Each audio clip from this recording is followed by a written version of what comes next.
வாழ்க வையகம், வாழ்க வையகம், வாழ்க வளமுடன். குரு வாழ்க, குருவே துணை. குருவின் மலரடி போற்றி.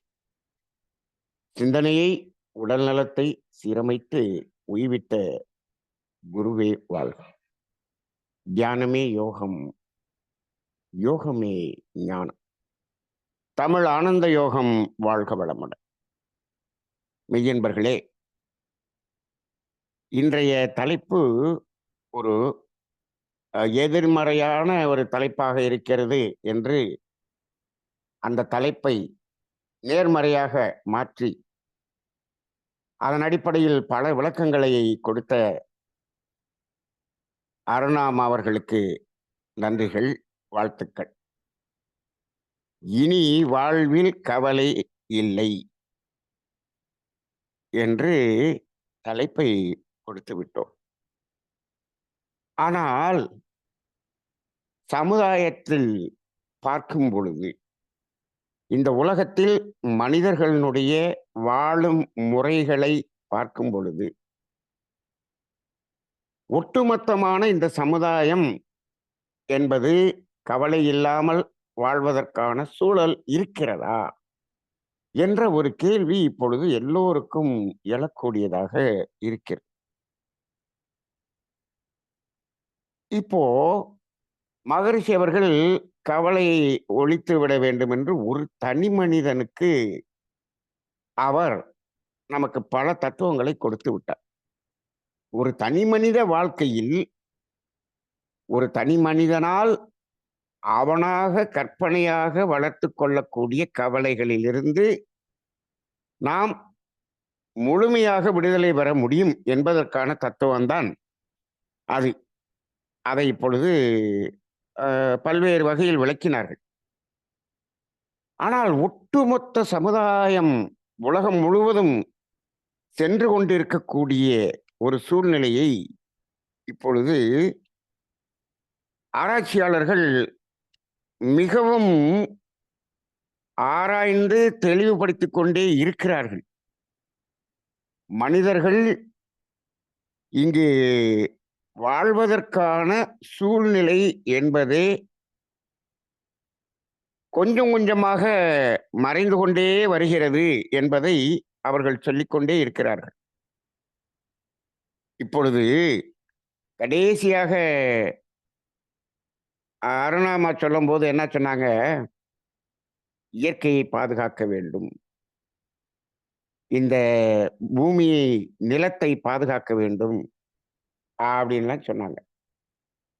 அந்த வார்த்தையை சொல்லும்போது கூட எனக்கு இந்த இயற்கையை பாதுகாக்க வேண்டும் என்று, இயற்கை என்னைய கொஞ்சம் பாதுகாப்பா வச்சுக்கோங்க, பாதுகாத்துக் கொள்ளுங்கள், பாதுகாத்துக் கொள்ளுங்கள் என்று அது சொன்னதாண்டா? இல்லை.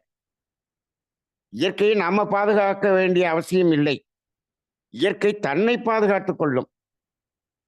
இப்ப என்னன்னா, அந்த இயற்கையை அதற்கு இடைஞ்சல் கொடுத்து அதை கெடுக்காமல் இருந்தால் போதும் என்ற ஒரு நிலைதான் இப்பொழுது இருக்கிறது. அந்த அளவுக்கு நம்ம இயற்கையை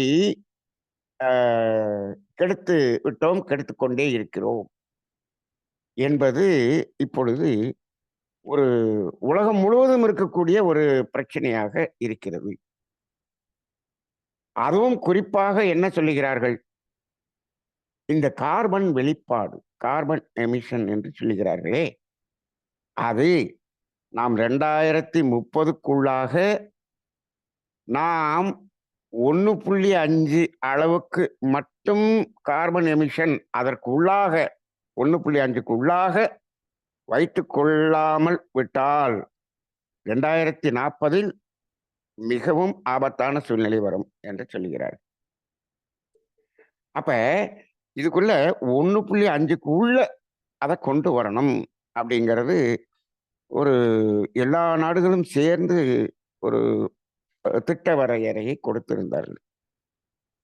ஆனால் ஒவ்வொரு வருடமும் பார்த்தால் 0.5% கூடிக்கொண்டிருக்கிறது என்பது இப்பொழுது ஒரு செய்தியாக சொல்லப்படுகிறது.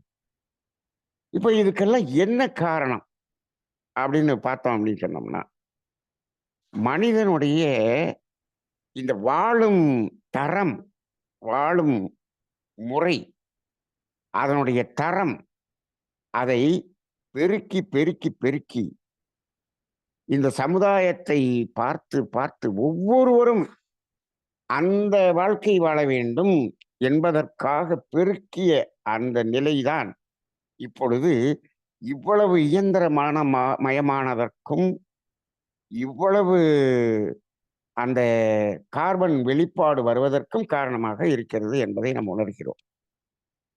அப்ப அங்க என்ன ஆச்சு? இந்த வாழ்க்கை முறை என்பதுதான் ஆ இப்பொழுது மனிதனையே ஒரு பெரிய கவலைக்கு உள்ளாக அது கூடியதாக இருக்கிறது இருக்கிறது. இது ஒட்டுமொத்தமான சமுதாயத்தினுடைய ஒரு பிரச்சனையாக இருக்கிறது. இது எல்லோரும் சேர்ந்து செய்ய வேண்டிய ஒன்று. எல்லோரும் சேர்ந்து செய்ய வேண்டும் என்று அவர்கள் கூறிவிட்டார்கள். ஆனால் ஒவ்வொரு மனிதனும் என்ன நினைக்கின்றான்? எல்லோரும் செய்யட்டும். அது தூய்மையாகும். நான் ஒருத்தர்னாலயா அது தூய்மையாக போகுது?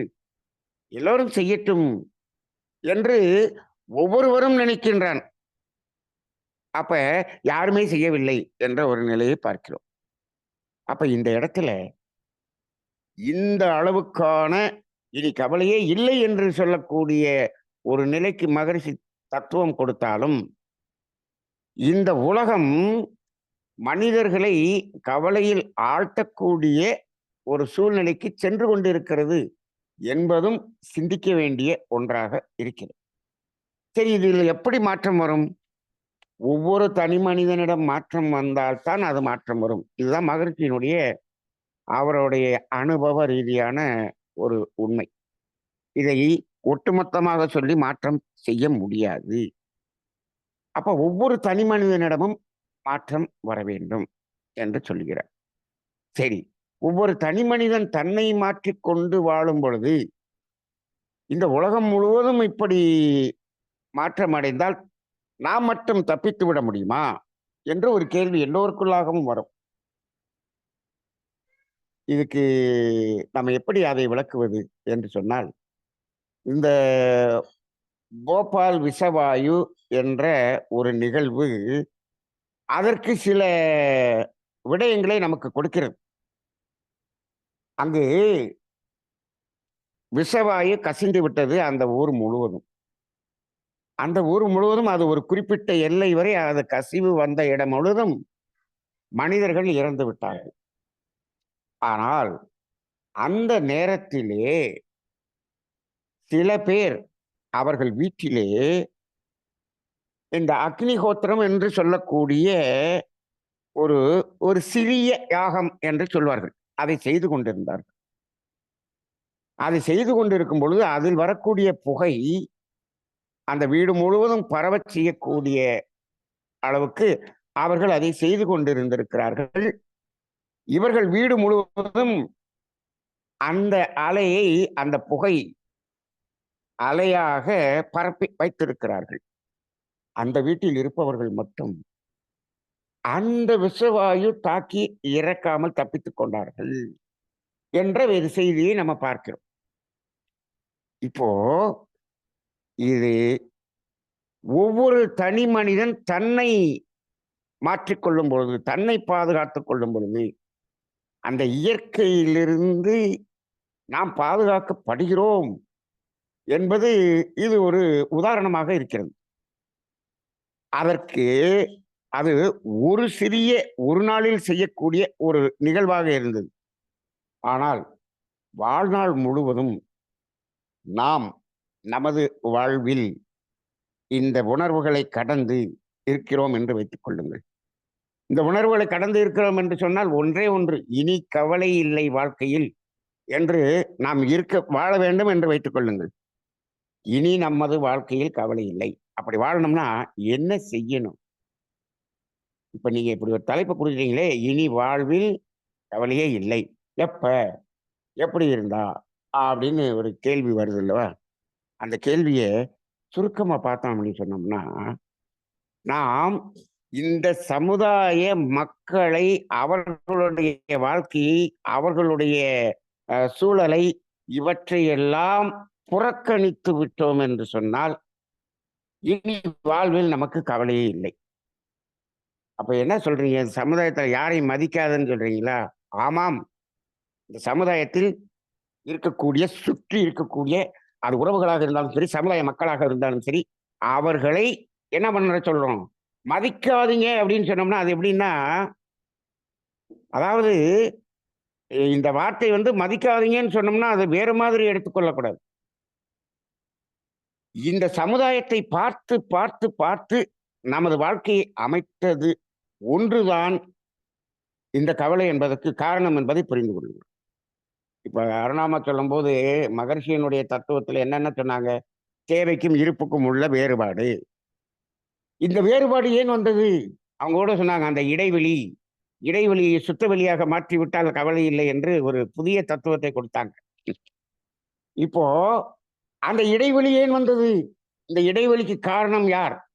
அது நானா? என்று சிந்தனை செய்து பாருங்கள். இந்த இடைவெளியை ஏற்படுத்தியது நானா? நீங்க ஒவ்வொருத்தரும் நீங்க யாருன்னு சிந்திச்சு பாருங்க. இப்ப கவலைப்படுறது யாரு? நாம தான் கவலைப்படுறோம். இப்ப அந்த இடைவெளியை நான் தான் உருவாக்கினேனா? அந்த இடைவெளி உருவாவதற்கு நான் காரணமா? நான் தான் காரணம்னு சொல்லுவீங்க. ரைட். நான் மட்டும் தான் காரணமா? என்று சிந்தித்து பாருங்கள்.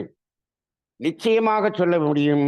இந்த இடைவெளி ஏற்படுவதற்கு காரணம், நான் இந்த சமுதாயத்தை பார்த்தது. இந்த சமுதாயத்தை மதித்தது. சமுதாயத்தை பார்த்து அதன்போல் வாழ வேண்டும் என்று நினைத்தது. நீங்க சமுதாயத்துக்கூட ஒரே ஒரு விஷயம் மட்டும் இந்த சமுதாயத்துல செய்யுங்க. என்ன செய்யணும்? நீங்க இந்த சமுதாயத்துல யாருக்கும் துன்பம் குடுக்காதீங்க. அது ஒண்ணு மட்டும் செய்யுங்க. யாருக்கும் நாம துன்பம் குடுக்க வேண்டாம். இந்த அளவுக்கு மட்டும் இந்த சமுதாயத்துக்கு மரியாதை கொடுத்தால் போதும். நாம் இந்த சமுதாயத்தில் யாருக்கும், அது உறவாக இருந்தாலும் சரி, நட்பாக இருந்தாலும் சரி, யாருக்கும் நம்மளால எந்த துன்பமும் வந்துவிடக்கூடாது. நம்மளுடைய சொல்லாலோ, நம்மளுடைய செயலாலோ எந்த ஒரு தனி மனிதனுக்கோ, எந்த குடும்பமோ பாதிக்கப்பட்டு விடக்கூடாது என்பதுல நீங்க என்ன பண்ணணும்? கேர்ஃபுல்லா இருங்க. அது என்னது? அதுக்கு ஒரு இருப்பு. அப்படி இருக்கிறதே என்ன? அப்படின்னா நீங்க வந்து எதுவும் இடைஞ்சல் குடுக்காம இருக்கிறீங்க. அப்ப அங்க வந்து இந்த சமுதாயத்துல போய் எதுவும் செய்யறது இல்ல. நீங்க அமைதியாக அப்படி இருக்கிறீங்க. அது ஒண்ணு மட்டும் தான் இந்த சமுதாயத்துல. மற்றபடி இந்த சமுதாயத்தை எதற்கும் என்ன வேணாம்? மதிக்க வேண்டாம். வேண்டாம். விட்டு பாருங்க. உங்களுக்கு கவலையே இல்லாமல் போயிடும். இந்த இடைவெளியை ஏற்படுத்தியது இந்த சமுதாயம். சமுதாயத்த பார்த்ததுனால தான் இந்த இடைவெளி வந்துச்சு. இல்லாட்டி வந்திருக்காது. அப்ப இந்த சமுதாயத்த பார்த்ததுனால தான் நீங்க என்ன பண்ணீங்க? தேவையை மீறினீர்கள். நீங்க குழந்தையா இருக்கும்போது சொன்னாங்க, 3 வயசு வரைக்கும் குழந்தைகள் தெய்வத்துக்கு சமமாக இருந்தார்கள் என்று அவங்க அருணா பேசும்போது சொன்னாங்க. அப்ப எப்படி இருந்தீங்க? தெய்வத்துக்கு சமமாகன்னா எப்படி இருந்தீங்க? தேவைன்னா தேவை. தேவை அளவுல முடிஞ்சுச்சு. பசி எடுக்கும்போது தான் அம்மாட்ட வந்து அந்த சாப்பாட்டுக்கு கேட்டீங்க. இல்லாட்டி நீங்க பாட்டுக்கு விளையாண்டுகிட்டு இருந்தீங்க. இந்த குழந்தை பாரு ஒண்ணும் சாப்பிடவே மாட்டேங்குது. பசிச்சா சாப்பிடும்மா, விட்டுரும்மா. அவ்வளவுதானே. பசிட்டு இருந்தோனே போதும்னு சொல்லி நிறுத்திருச்சே. தேவை அளவுல கரெக்ட்டா நிறுத்துது 3 வயசு வரைக்கும். 3 வயசு வரைக்கும். அதுக்கு பிறகு தான் அது தேவையை என்ன பண்ணுது? இன்கிரீஸ் பண்ணுது. தேவையின் அளவு முறை மீறுறது 3 வயசுக்கு மேல. ஏன்? எப்படி மீறுச்சு? ஏன் மீறுச்சு? அந்த 3 வயசுக்கு மேல என்ன பண்ணுச்சு? சமுதாயத்தை பார்த்தது, ஊரை பார்த்தது, உலகத்தை பார்த்தது, எல்லோரையும் பார்த்தது, மீறிடுச்சு. அங்க மீறினதுனால தான் இடைவெளி வந்துச்சு. இந்த சமுதாயத்தினால் தான் சமுதாயம் உங்களுக்கு வந்து இடைவெளியை ஏற்படுத்தல. நாம் சமுதாயத்தை பார்த்து இடைவெளியை ஏற்படுத்திக் கொண்டோம். இந்த சமுதாயத்தை பார்க்காதீங்க. தேவை என்னன்னு நமக்கு தெரியும்ல. எல்லா தேவையுமே வச்சுக்கங்க. எந்த தேவையாக இருக்கட்டும். அது பசி தாகமா இருக்கட்டும், தட்பவெப்பத்திலிருந்து பாதுகாப்பா இருக்கட்டும், உடல் கழிவுகளின் உந்துவேகமாக இருக்கட்டும். இந்த தேவையை நிறைவு செய்து கொள்வதற்கு இயற்கை நமக்கு என்ன பண்ணியிருக்கு? ஒரு பெர்மிஷன் குடுத்திருக்கு. அது அனுமதியை குடுத்திருக்கு. அதை பூர்த்தி செய்து கொள் என்று இயற்கையில் எல்லா வளங்களையும் கொடுத்து விட்டது. அப்ப அந்த அடிப்படையில அந்த தேவையை தேவை அளவில் நிறைவு செய்து கொண்டு இருக்கிற ஒரு வாழ்க்கையை வாழ்ந்து கொண்டிருந்தால் நமக்கு கவலை என்பதே இல்லையே. நம்முடைய எண்ணம் பிறருடைய எண்ணம். இப்போ நம்முடைய எண்ணம் என்ன? பிறருடைய எண்ணத்துக்கும் நம்ம எண்ணத்துக்கும் உள்ள வேறுபாடு. சாப்பிடு, நான் எல்லாத்தையும் எடுத்து வச்சுட்டு படுக்கணும். எனக்கு பசி இல்ல. அங்க பிரச்சனை வருது. இப்போ நம்முடைய தேவை, நம்முடைய தேவை. அதே மாரி எதிர்பார்ப்புக்கும் ஒருத்தர் நடப்புக்கும் உள்ள வேறுபாடுன்னு சொல்றேன். எதுக்கு எதிர்பார்ப்பு வந்துச்சு? தேவையை பூர்த்தி செய்வதற்கு எதிர்பார்ப்பு வந்ததா? இந்த இடைவெளி என்று சொல்லக்கூடியது எதுவுமே தேவையை பூர்த்தி செய்யக்கூடிய அதற்காக இருக்கிறதா என்று சொன்னால் இல்லை. தேவையை மீறுவதற்காக என்று சொல்றது. அப்படிதான் வந்திருக்கு.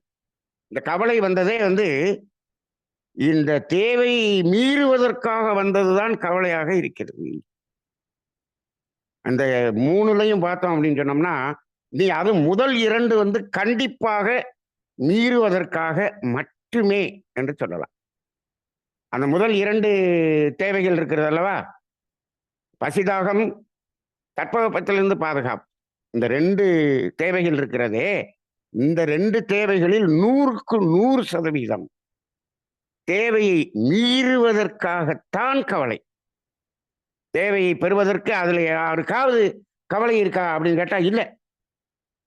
ஏன் இல்ல? அதுக்கு பேர் கவலையே இல்ல. அதுக்கு பேர் கவலையே இல்லை. அதுக்கு பேர் என்ன?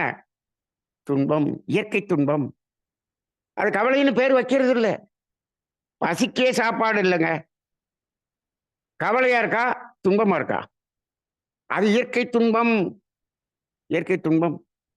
அதுக்கு யாரும் கவலைப்படுறது இல்ல. அது கவலைப்பட வேண்டாம். அது நீ அப்படியே இருந்தீங்கன்னு வச்சுக்கங்க. பசிக்குது, சாப்பிடல, இருந்தீங்கன்னு வச்சுக்கங்க.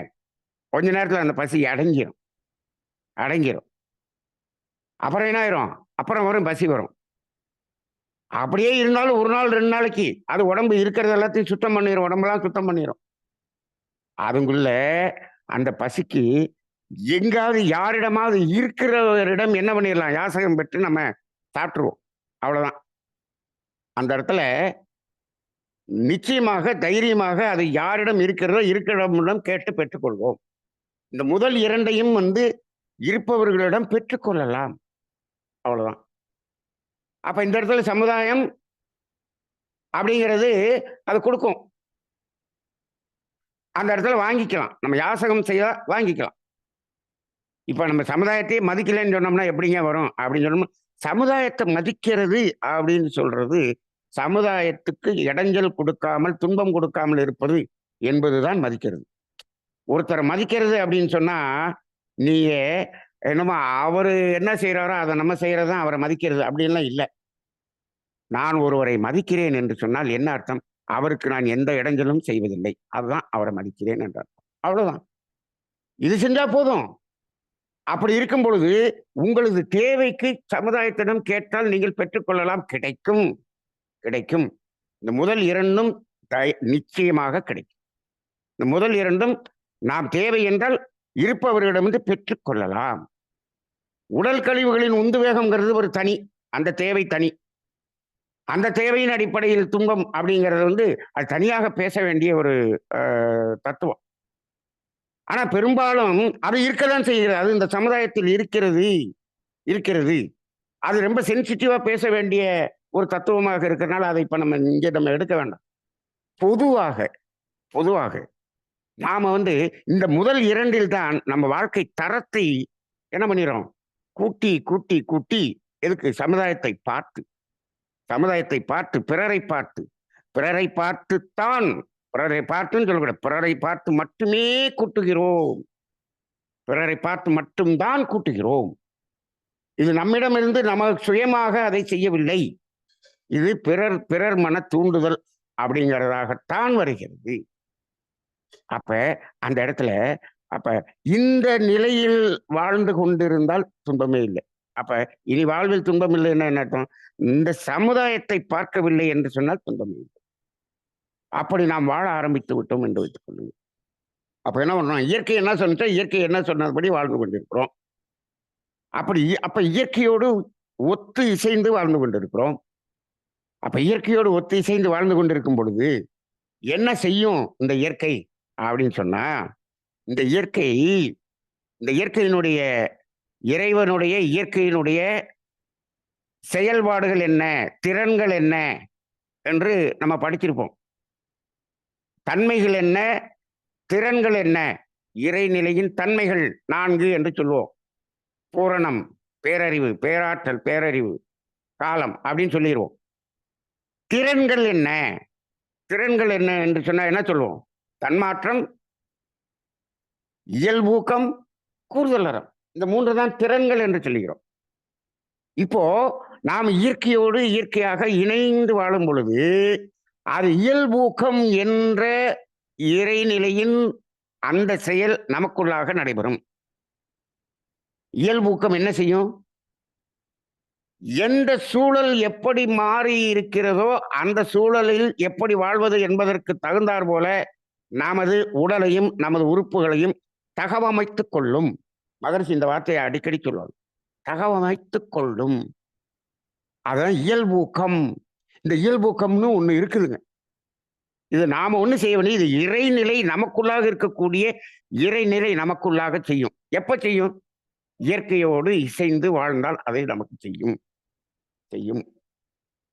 அப்ப அப்படி வாழும் பொழுது, இந்த சமுதாயம் முழுவதும் ஒரு அந்த சுற்றுச்சூழல் கெட்டு போய் என்னதான் மாற்றம் அடைந்தாலும், மற்றவர்கள் வாழக்கூடிய அந்த வாழ்க்கையிலிருந்து நாம் வேறுபட்டு இருந்து கொண்டிருப்போம். நமது உடல் அமைப்பு வேறுபட்டு இருக்கும். நாம மட்டும் அங்க என்ன பண்ணுவோம்? நம்ம இயற்கையில் காப்பாற்றப்படுவோம். அப்ப அந்த அந்த கவலையும் இல்ல. அந்த கவலையும் இல்ல. எப்படி வந்தா? நாம நம்ம தமிழானந்த யோகத்துல அடிக்கடி நம்ம தத்துவத்துல சொல்லக்கூடிய இந்த தேவைகள் 3. தேவைகள் 3 இல்லாமல் நம்ம எந்த தத்துவமும் பேசுறது இல்ல. அந்த தேவைகள் 3. அந்த அதாவது நாம இப்போ இந்த பொருள் துய்த்தல் என்ற அடிப்படையில் தான் இந்த தேவைகள் 3 கரெக்டா எடுத்துக்கங்கன்னு சொல்றோம். துய்த்தல் என்பதில் தான் பிரச்சனை. இந்த துய்த்தல் என்பதில் தரத்தை கூட்டி கூட்டி கூட்டி அதனால் வரக்கூடியதுதான் இந்த இடைவெளி. இடைவெளி. ரசித்தல் என்பதற்கு இந்த இடைவெளி வருதா? தேவை, தேவைக்கும் இருப்புக்கும் உள்ள வேறுபாடு கவலையா வருதுன்னு சொல்லிட்டோம். இப்போ ஒரு அழகான ஒரு ரோஸ் கார்டன் இருக்கு. அப்படியே ரோஜா பூந்தோட்டம் இருக்கு. இப்போ அதை அதை ரசிக்கணும். ரசிக்கணும். சரி. இப்போ தேவைக்கும் இருப்புக்கும் உள்ள வித்தியாசம் அப்படின்னு ஏதாவது இருக்கா? நீங்க அப்படி நின்னு ரசிக்கிறீங்க. 100 பேர் நின்னு ரசிக்கிறீங்க. 100 பேர் நின்னு ரசிக்கிறீங்க. அந்த 99 பேர் ரசிச்சதுனால, இப்போ உங்களுக்கு என்ன ஆயி போச்சு? அது கொஞ்சம் குறைஞ்சு போச்சு. உங்களுடைய தேவைக்கும், இருப்புக்கும் வித்தியாசம் வந்துருச்சு. அப்படி ஏதாவது வித்தியாசம் வருதா? இல்ல. அதை துய்க்கணும் என்று சொன்னால், அங்க தேவைக்கும், இருப்புக்கும் வித்தியாசம் வரும். துய்த்தலில் மட்டும்தான் வித்தியாசம் வருமே தவிர, ரசித்தலில் வித்தியாசம் வருவதில்லை. வருவதில்லை. எதை வேணாலும் ரசிங்க. ஒருத்தர் அழகான பங்களா கட்டி வச்சிருக்காரு. அதை 4 பேர் நின்னு ரசிக்கிறீங்க. 4 பேருக்கும் ஒரே மாதிரியான ரசனை இருக்குல்ல? ஆனால் அதை பெற வேண்டும் என்று சொன்னால் அங்க போச்சு. பெற வேண்டும் என்று சொல்லும் பொழுதுதான் இடைவெளி என்பது. இந்த கவலைங்கிறதே இந்த பெறுதலில் மட்டும்தான் கவலை. அப்ப அந்த அடிப்படையில இப்போ நாம் அந்த இயல்பூக்கம் என்ற அடிப்படையிலே நமது உடல் என்பதை இயற்கையோடு ஒட்டி வாழும்போது இயற்கை நம்மை மாற்றிவிடும். இப்போ கொரோனா வந்துச்சு. உலகம் முழுவதும் கொரோனா வந்துச்சு. என்ன சொன்னாங்க? இது காற்றில் பரவக்கூடியது. யாராவது மூச்சு விட்டாங்கன்னா பரவிடும் அப்படின்னு சொன்னாங்க. மாஸ்க் போடு. மாஸ்க் போட்டாலும் பரவிடும். வெளியில போகாத, எங்கேயுமே போகாத அப்படின்னு சொன்னாங்க. சரி. ஆனா அவங்களே என்ன சொன்னாங்க? அவங்களே என்ன சொல்றாங்க? அதே மருத்துவர்கள் என்ன சொல்றாங்க? உங்க உடலில் எதிர்ப்பு சக்தி பலமாக இருந்தால் அந்த வைரஸ் உங்களுக்குள்ளாக வராது. என்னையாது எல்லாத்துக்குள்ளயும் போகும் அப்படின்னு சொன்னோம்னா அங்க மட்டும் ஏன் போக மாட்டேங்குது அப்படின்னு சொன்னா, அவருடைய எதிர்ப்பு சக்தி அதிகமாக இருந்தால் அவருக்குள்ள அது போகாது. அப்ப அவருக்குள்ளாக எதிர்ப்பு சக்தி அதிகமாக இருப்பது சமுதாயத்தை சார்ந்ததா, அவரை சார்ந்ததா? தனி மனிதனை சார்ந்ததா? தனி மனிதனை சார்ந்தது. தனி மனிதனோட வாழ்வியலை சார்ந்தது. அவன் இயற்கையோடு எந்த அளவுக்கு இணைந்து வாழ்ந்தான் என்பதை சார்ந்தது. அப்படி அவன் வாழ்ந்து கொண்டிருக்கும் பொழுது, அவன் சமுதாயத்தை பார்த்து வாழ்ந்திருந்தான் என்றால், சமுதாயத்துல எல்லா பேருக்குமே இன்னைக்கு எதிர்ப்பு சக்தியில எல்லா பேருக்கும் அந்த வைரஸ் பரவுச்சு. அப்ப இந்த சமுதாயத்தோட ஒட்டி நான் வாழ்றேன் அப்படின்னு சொல்லி அதோட சேர்த்து அவங்கள பார்த்து வாழ்ந்திருந்தால், இவரும் என்ன பண்ணுவார்? இவருக்குள்ளேயும் போயிரும். யாரோ எப்படியோ வாழ்ந்து கொண்டிருக்கட்டும், நான் இயற்கையோடு இணைந்து வாழ்வேன் என்று அவர் எதிர்ப்பு சக்தியை வளர்த்து வைத்திருக்கிறார். அவருக்கு ஒண்ணுமே செய்யல. ஒண்ணுமே செய்யல. அப்ப இது எல்லோருக்கும் பாதிப்பை ஏற்படுத்திவிடும் என்ற பயம் வரக்கூடிய காலத்தில் கூட இனி நம் வாழ்வில் துன்பம் இல்லை. நம்மன்னு சொல்றது கூட அது கூட சரியா வரல. நம்மன்னு சொன்னோம்னா அது புளூரலா தெரியுது. அதை நம்ம சொல்றதுக்கு நமக்கு யார் தகுதி? நம்ம குடும்பத்துல இருக்கவங்க எங்க குடும்பத்துக்கு மட்டும் துன்பம் வராது அப்படின்னு சொல்ல முடியும். எனக்கு துன்பம் இல்லை. அதையுமே தனி மனிதன் தான் சொல்ல முடியுமே தவிர, கணவன் மனைவி, மனைவி கணவனை கூட சொல்ல முடியாது. சொல்ல முடியாது. ஏன்னா அவங்க அவங்க இப்ப இவர் தேவைக்கு சாப்பிடுறாரு. அவங்க என்ன பண்றாங்க? ஊர்ல எல்லாரும் சாப்பிடுற மாதிரி சாப்பிடணும்னு நினைக்கிறாங்க. அப்ப அது வேறு. ஒவ்வொரு மனிதனும் வேறு வேறு. ஒவ்வொரு தனி மனிதனும் வேறு. அப்ப ஒரு தனி மனிதன் தான் இயற்கையோடு ஒட்டி இயற்கையை உணர்ந்து இயற்கையின் வழியிலே அதன் வழியில் வாழ்ந்து கொண்டிருந்தான் என்று சொன்னால், அவருடைய உடம்பில் அந்த இயல்பூக்கம் என்பது செயல்பட்டு இந்த உலகமே ஒரு கவலைப்படக்கூடிய ஒரு சூழல் வரும்போது இவர் எப்படி வாழ முடியும்? கவலை இல்லாத வாழ்க்கை வாழ முடியும். அப்ப நல்லா நம்ம இன்னைக்கு என்ன நம்ம புரிஞ்சுக்கிறோம்னா, இந்த இடைவெளி என்பதுதான் கவலை என்று சொல்லுகிறோம். இந்த இடைவெளி ஏற்படுவதற்கான காரணம் இந்த சமுதாயத்தை பார்ப்பது. இந்த சமுதாயத்தை பார்ப்பது. இன்னும் சொல்லப்போனால் அந்த 3வது உடல் கழிவுகளின் வேகத்தில் இருக்கக்கூடிய ஒரு நிலையில் அது பூர்த்தி செய்யப்படாத ஒரு துன்பம் இருப்பவர்களுடைய கவலை கூட இந்த சமுதாயத்தினால் தான் அந்த கவலையும் இருக்கிறது என்று சொல்ல வேண்டிய ஒரு காலகட்டத்தில் இருக்கிறோம். அது இன்றைய சமுதாயத்தினுடைய ஒரு சீர்கேடு. சமுதாய சீர்கேடு. அப்ப அந்த அடிப்படையில் தான் அதுவும் இருக்கிறது. அதுவும் இருக்கிறது. அப்ப ஒட்டுமொத்தமாக இந்த சமுதாயம் தான் இந்த கவலையை ஏற்படுத்துவதற்கு காரணம். ஒவ்வொரு மனிதனுடைய கவலையும் மற்ற சமுதாயத்தால் இவருக்கு ஏற்படுத்தப்படுகிறது. அந்த ஏற்படுத்தினவருக்கு இன்னொருத்தர் ஏற்படுத்துறாரு. இப்படி எல்லாரும் சேர்ந்து இந்த கவலையில் வாழக்கூடிய ஒரு சூழ்நிலையை உருவாக்கி கொண்டிருக்கிறார்கள். இப்ப நாம என்ன பண்ணணும்? நமது வாழ்க்கையில் கவலை இல்லாமல் இருக்க வேண்டும் என்று சொன்னால் ஒன்றே ஒன்று, இந்த சமுதாயத்தை பார்ப்பதை நிறுத்தி விடுங்கள். சமுதாயத்தோடு ஒப்பீடு செய்வதை நிறுத்தி விடுங்கள். நமக்கு தத்துவம் தெரிகிறது. வாழ்க்கை தத்துவம் தெரிகிறது. நாம் உயிரோடு வாழ்வதற்கு உடலும் உயிரும் இணைந்திருக்கிறதுக்கு என்ன வேண்டும் என்று தெரிகிறது. அதற்கு என்ன இருக்கிறது என்று தெரிகிறது. இருக்கிறத நம்ம எடுத்துக்குவோம். அதுக்கே இல்லை என்று யாராவது கவலைப்படுகிறார்களா என்று அப்படி ஒரு கவலையை இன்னைக்கு யாருமே பார்க்க முடியல. அப்படியெல்லாம் யாரையுமே பார்க்க முடியவில்லை. ஏனென்று சொன்னால் பசிக்கு சாப்பாடு போடுங்கன்னு கேட்கிற ஆட்களே இல்லை. இன்னைக்கு அப்படியெல்லாம் யாருமே கேட்க யாசகம் எடுப்பவர்களும் இல்லை. அப்ப அந்த அடிப்படையில் இனி கவலையே இல்லை என்ற நிலைக்கு வாழ வேண்டும் என்று சொன்னால், நமது வாழ்க்கை நம் கையில், உன் வாழ்க்கை உன் கையில், என் வாழ்க்கை என் கையில் அப்படிங்கிற ஒரு நிலையில் நாம் நமது தத்துவத்தின் அடிப்படையில் தேவையின் அளவில் பூர்த்தி செய்து இந்த இடைவெளி இல்லாத அளவிற்கு அந்த சுத்தவெளியை நம்முள் நிறைத்து வைத்திருந்தால் நாம் இனி வாழ்வில் கவலை இல்லை என்ற ஒரு நிலையில் வாழ முடியும் என்ற அடிப்படையில் இன்றைய சிந்தனையை பார்ப்போம். இதை பல்வேறு சிந்தனைகளாக பார்க்க முடியும். இன்றைய சிந்தனையை இந்த அளவில் நாம் சிந்தித்து உணர்ந்து கொள்வோம். அந்த அளவிலே மீண்டும் இந்த தலைப்பிலே அந்த விளக்கங்களை கூறிய அருணாமா அவர்களுக்கு நன்றி கூறி இந்த உரையை நிறைவு செய்து கொள்வோம். வாழ்க வளமுடன்.